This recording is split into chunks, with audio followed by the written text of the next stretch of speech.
Пламената ламја. Бразилска приказна. Си тргна еден човек на лов, па цел ден скиташе низ шумата, но не улови ништо. Тој многу се растажи и веќе сакаше да си тргне за дома, кога одеднаш од кај грамушките слушна некаков глас. Донеси ми го тој што прв ќе те види кога ќе се вратиш, па ќе имаш толкав плен што не можеш ни да го носиш. Човекот многу се израдува и рече: Добро. И навистина среќата многу го служеше. Кога стигна дома, ја отвори вратата и во истиот миг го погледнаа очите на неговата убава ќерка. Тогаш ловецот многу се натажи.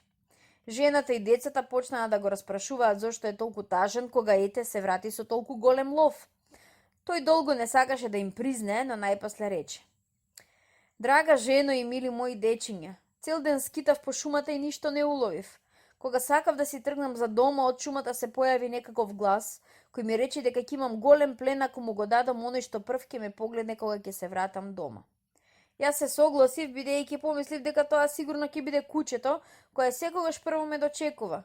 Но на вратата ме пречека ќерка ми и прва ме погледна со своите прекрасни очи. Затоа сум тажен, бидејќи и против мојата волја ќе морам да ја одведам во шумата. Тогаш жената му рече: Глупости, едноставно нема повеќе да одиш таму на лов и готово.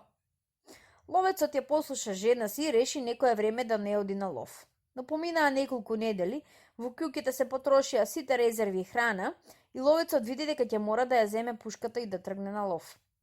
Само што завлезе во шумата, над главата му прелета една ламја, целата во пламен. Таа викна: Дај ми го она што ми го вети или ќе те запалам. Дај ми го она што ми вети или ќе те запалам. Ловецот трчајќи дојде дома и им викна на жената и децата: Ајде да бегаме одовде, бидејќи ламјата сите ќе не убие. Почнаа да бегаат колку што ги носеа нозете, а ламјата постојано беше зад нив и се закануваше. Дај ми го она што ми го вети или сите ќе ве запалам. Дај ми го она што ми го вети или сите ќе ве запалам. Тие и понатаму продолжија да бегаат, а во пресрет им идеше еден вол. Што вие, ги праша волот, не брка страшната ламја, таа уништува се што ќе сретне. Глупости, одговори волот, сега ќе видите како јас ќе ја наденам на моиве рогови. Волот застана и тие се скрија зад него. Но штом јас догледа ламјата и тој почна да се тресе од страв. Да бегаме, пријателе, му рече волот на ловецот, со ламјава нема шега. Сите заедно продолжија да бегаат, ловецот, неговата фамилија и волот.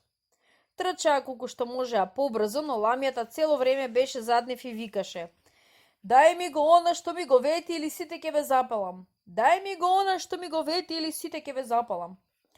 Потоа во престрет им најде конјот, кој исто така се пофали дека ќе ја победи ламјата, но кога ја виде и тој се исплаши и побегна. Сите животни што ги сретнаа бегалците многу се плашаа од ламјата и бегаа без да се свртат. Бегалците веќе немаа сили за трчање, кога одеднаш пред себе го здогледаа штурецот, што си седи пред својата дупка и си ги крпи чизмите. Каде бегате, господине, заедно со целата фамилија? Не брка страшната ламја која уништува се што ќе сретне. Брзо, скрите се во мојава куќичка. Само што се скрија, пламената ламја се појави и викна: Дај ми го тоа што ми го вети или сите ќе ве запалам. Дај ми го тоа што ми го вети или сите ќе ве запалам. Тогаш таа го здогледа штурецот и го праша: Дали овде помина еден човек со својата жена и со децата?